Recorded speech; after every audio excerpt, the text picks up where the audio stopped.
ठाकरे दुपारी बाबा आढाव यांची भेट घेणार अशी माहिती मिळते। दुपारी 1 वाजता ते भेटीला जातील। काही वेळापूर्वी शरद पवार यांनीही बाबा आढाव यांची भेट घेतलेली होती, चर्चाही केलेली होती।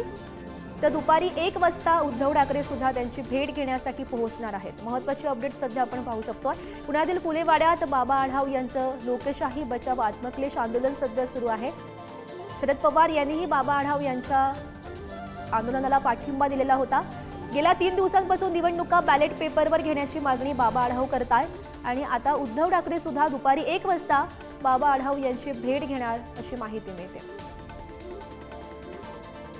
खरं तर विधानसभा निकाल लागला त्यानंतर महाविकास आघाडीला जे अपयश आलं त्यानंतर ईव्हीएमचा जो घोटाळ्याचा मुद्दा होता तो चर्चेत आलेला होता। त्यानंतर निवडणुका बॅलेट पेपरवर घ्याव्यात अशी मागणी अनेक नेत्यांकडून खरं तर करण्यात येत होती आणि त्या संदर्भातली जे आंदोलन सुरू आहे ते बाबा आढाव यांच्याकडून केलं जात आहे। निवडणुका बॅलेट पेपरवर घ्या अशी मागणी त्यांनी सध्या केलेली आहे आणि दुपारी उद्धव ठाकरे हे त्यांची भेट घेतील। या भेटीत नेमकं काय घडतं हे पाहणं सुद्धा महत्त्वाचं असेल।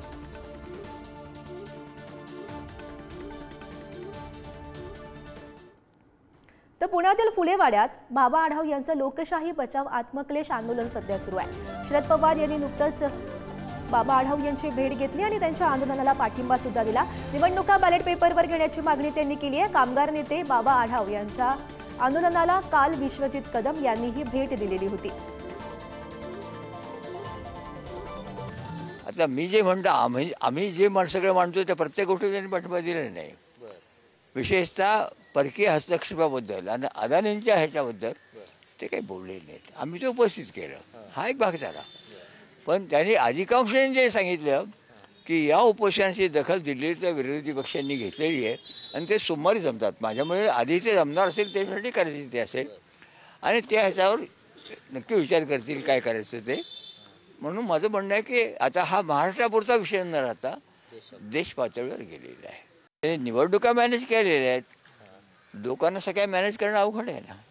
आता सगळी शिस्त घरोघर जाणं वगैरे सगळं ठिकाण पैसा कोणाचा आहे ते कळलं पाहिजे। जो मीच पैशाचा सगळा वापर चालला आहे आणि सत्तेचा वापर चालला आहे। मी आता शरद पवारांशी बोललात पण देशाचे पंतप्रधान तुमच्याशी बोलत नाही। तुमच्याशी याबद्दल तुम्हालाही खंत वाटली पाहिजे ना। तुमची जी काही राज्याची संघटना शहराची संघटना असेल तर तुम्ही पाठिंबा जाहीर करा ना या आंदोलनाला। 6 दिवसात सभागृहात कुठल्याही देशाच्या हस्ताची चर्चा होऊ शकली नाही। याचा अर्थ स्वच्छ आहे की संसदीय लोकशाही पद्धती याच्यावरच हा आघात हा राज्यकर्त्यांचा आहे आणि याच्यासाठी आता तिथं काय चाललं आहे इथपर्यंत शिवी ठेवून चालणार नाही। शेवटी लोकांच्यातच जावं लागेल, लोकांना जागृत करावं लागेल। खरं म्हणजे लोक जागृत आहेत, त्याच्यात कोणताही उठाव केला पाहिजे, आज त्याची आवश्यकता आहे। तर ईव्हीएम विरोधात आढाव यांचं सध्या उपोषण सुरू आहे। या उपोषणासंदर्भातले महत्त्वाचे मुद्दे पाहूयात ग्राफिक्सच्या माध्यमातून। देशात संविधान आणि लोकशाहीची सुरू असलेली थट्टा, निवडणुकीमध्ये ईव्हीएम मध्ये घोटाळा झाल्याचा आरोप, मतदानाची टक्केवारी बदलल्याचा आरोप,